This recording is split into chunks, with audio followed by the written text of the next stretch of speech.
Kuya Michael, how was it working with these young actors and doing Love Is Never Gone? Ganda. Oh my, this is one of the experiences I've had that will really remain in my heart. Kasi I really enjoyed this set. It was my first time to work with Direk Manny, Direk Jojo. I've worked with Josh, but I've worked with Jane. But this is the first time na mas matagal yung pagsasama namin ni Josh at saka ni Jane. First time with Ivana. First time with Ara also. With Epi, we've done something before. And of course, the newcomers, like sila Jameson, si Fiang, at saka si JM. Unang-una, yung character ko, I really enjoyed playing him. He really grew on me na every time na may taping kami, sobrang excited ako, looking forward sa mga eksena. Because Divino is really a very, how should I put it? He's a colorful character. He's very complex. Ang dami-dami niyang pinagdaanan at ang dami-dami niyang pinagdadaanan. And of course, like I said kanina dun sa the making, he has his own little secrets. I'd like to congratulate Josh, Ivana for a wonderful job based on the first episode. I did not expect that it would come out this way. I worked with Josh in It's Okay to Not Be Okay, and then watching him here, masasabi ko talaga isa siyang ganap na artista kasi two different characters. Two completely different characters na talagang nagmarka, yung difference from this to, from It's Okay to this. And then Ivana, what revelation. Hindi ko siya in-expect. And I also want to give a special mention to, I told her this na for a newcomer, she really has something to offer. And I believe that she will be one of our future best actresses, si Fiang. Wow! Magaling siya. She knows her job. She knows her character. Basta, yun, magaling siya. In general, magaling siya. And she, like I said, she has the potential to be a really great actor. Wow! Thank you, Kuya Michael. We want to hear from Miss Dina Bonnevie. Welcome back to ABS-CBN after a long time. Actually, this is my comeback to ABS, not my comeback. First, I mean, after a long time. After a with long time. Dreamscape. So I'm also very happy that I was given this role. I've worked with Direk Jojo many times, and Direk Manny Palo, parang he took the place of one of the directors before sa Blood Sisters. Nung una, medyo natakot ako. Sabi ko, oh no, Manny Palo. But then, when he worked kasi with us sa Blood Sisters, sabi ko, magaling siyang director kasi he's very meticulous with the characters, with the script. Nakikialam siya, bakit ganito, ganyan, inaayos niya. So, anyway, long and short of it, I was very happy to have been offered the role. And I worked naman with Mike. Jameson is the first time. Jane also first time. But I really wanted to work with Joshua kasi nung napanood ko siya sa movie na he had a movie with Julia na sabi kong galing ng batang to, gusto kong makatrabaho. And then I saw him pa again sa yung movie niya with Maricel, yung Meet Greet. Sabi ko, ang ganda ng area nilang dalawa, yung mahabang-mahaba niyang area. Sabi ko, palakpak talaga, ang galing ng batang to.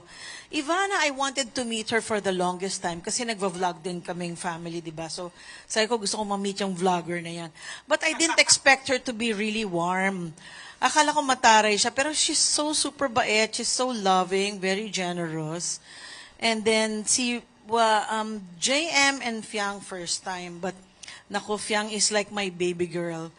Lahat naman ng nagagawa kong series, pag anak ko, nagiging anak-anakan ko talaga. And I would say, just like Michael said, Fiang has a lot to offer. I mean, she has a lot to promise her audience. She is a multifaceted performer. Talagang, kahit na magulo yan before the scene, kahit na magulo yan. Pero pag alam niyang iiyak siya, tinitingnan ko makaka-deliver ba to? Yung eksena namin na talagang confrontation, sasampalin siya. Takot na takot siya kung sasampalin ko siya. Sabi ko, hindi kita sasampalin. Hindi ako nananampal. Hindi, pwede lang kahit slight. Hindi nga kita sasampalin. Sabi ko, sabayin mo lang. But I was amazed that she was able to deliver. So sa mind ko, magaling tong bulilit na to. Si Ronnie, hindi ko siya JM, hindi ko naka-eksena. Si Epi, first time in the same project, but I'm sad that we never had a scene together, except for one in the hospital. One lang sa hospital. Wala pang masyadong dialogue. Ayun. And then si Ara naman, first time to work together, at least nagkaroon kami ng sagupaan ditong confrontation, being the kabet! Ay, ako ng kabet! So, yon. And si Ivana also is a revelation kasi akala ko si Ivana, vlog lang yan. But then, you know, si Ivana kasi knows how to use her eyes na talagang makes her eyes the windows of her soul. So, alam niyang gamitin ang mga mata niya.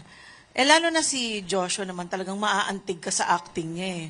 Minsan kahit na walang dialogue, presence niya lang, yung mata niya lang, sabi ko, hanep ang batang to. So I'm very proud. And Jameson is my first time to work with him. I'm so happy naman to be his mama. So he's also discovering his skills, but I'm really proud na talagang he's diligent enough to really study his scenes, to know his scenes. Minsan naaawa ko sa kanya kasi lagi siyang galit sa eksena. I mean, yung character niya kasi ganon. But yung weakness kasi ng character ko, Katarina has also many facets. I loved playing the role. I actually played with the role. Minsan meron siyang, kumbaga mayabang siya pag alahera, ganyan-ganyan, mataas, alta, which is type ko yung mga roles na yan, alta. Ayoko ng poor. And then, mahirap kasi mainit pag doon ang shooting, ayoko.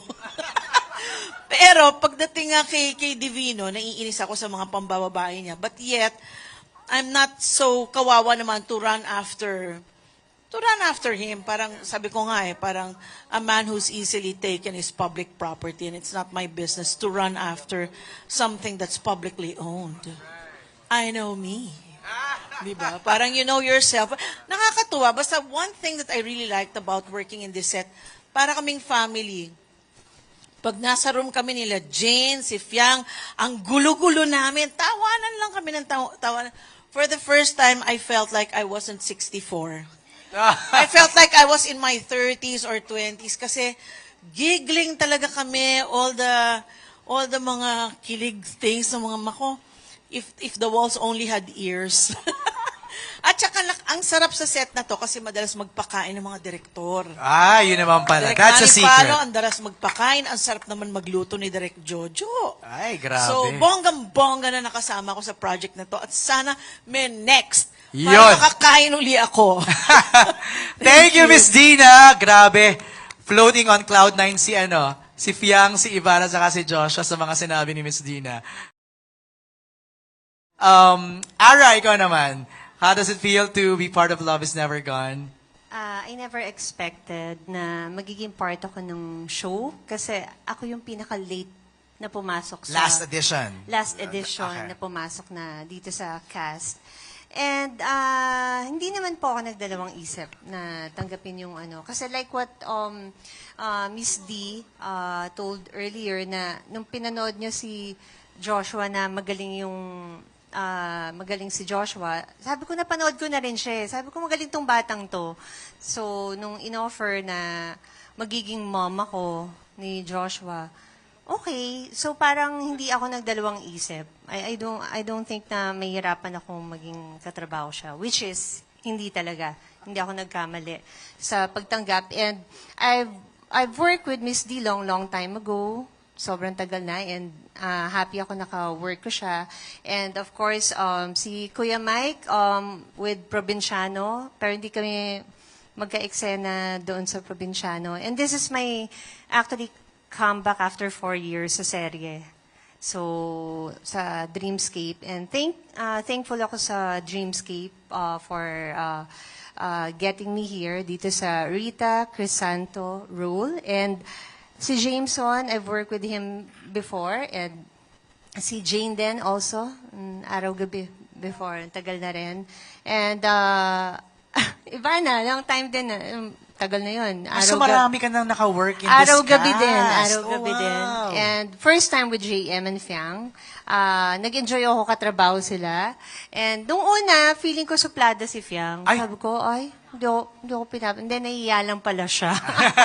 Nahiya lang pala siya. Pero totoo yung sinabi ni Miss D na ano siya, parang bata pa, pero pag nag-deliver nga ng pag nasa eksena na, she can deliver talaga. Wow. Yun nga, hindi siya nahihirapan umiyak. Kaya niya.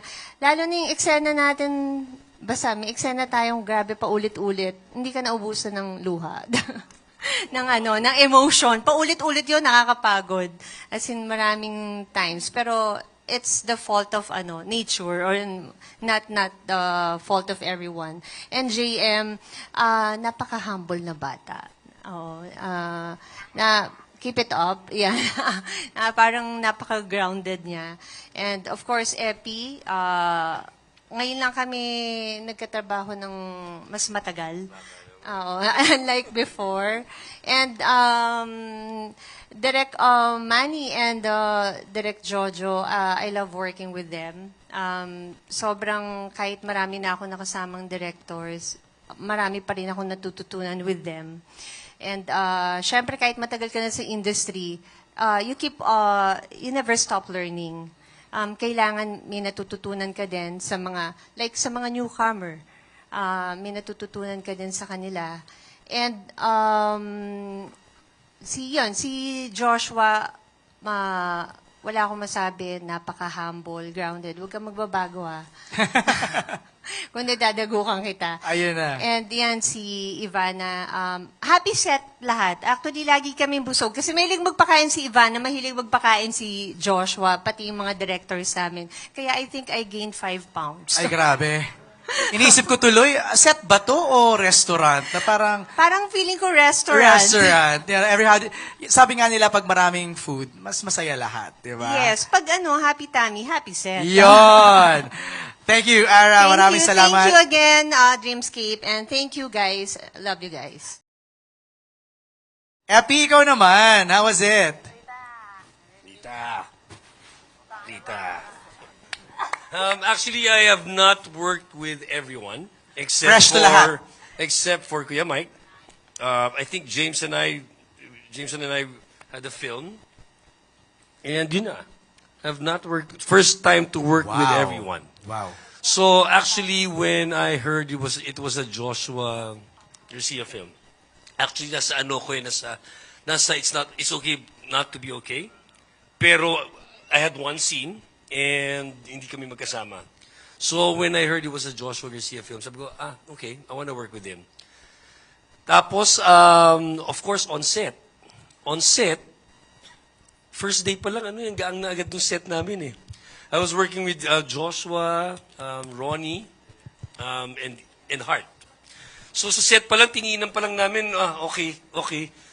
Kumakapa pa rin ako. So eventually, it became, ang dali makuha nung relationships. Ang dali namin nakuha yung relationships because we were just openly discussing our roles. Kung saan kami nagkamali. We openly admit it and we laugh at it. But we make sure that we get it right. Diba? So, and of course, with our directors, with the 2 directors, they make sure we get it right. Kasi kung hindi, magagalit si MP. Direct MP. And of course, with the young actor, puro revelation, especially, Ivana, I was watching you. Kasi yung scenes namin ni Ivana towards the end na mas action na eh. But I was watching you and Josh kanina, di ba gumaganon ako sa inyo? It's not, hindi doon sa kissing scene, ha? Hindi sa love scene, ha? Doon sa scene na nasa cemetery sila. I think it was not overacting. It was just right, exacto for that scene. Yung kumbaga, Tamang timpla. Tamang timpla yung kaya ako gumaganon. Because sometimes when I watch, lalo na pag mga serye, ang taas minsan nung, di ba, pag-arte, ito, tama-tama yung timpla. And I think Josh, with the nuances for his character as Teo, nakikita natin yon, di ba? And then of course, yung mga sila Jane, sila Fiang, sila JM, makikita mo yung ano yung promise na alam mo na yung next generation ng mga artista natin. It's just really a good ensemble. So, All right. thank you for the opportunity, Prime Video and Dreamscape. All right. Thank you, Epi.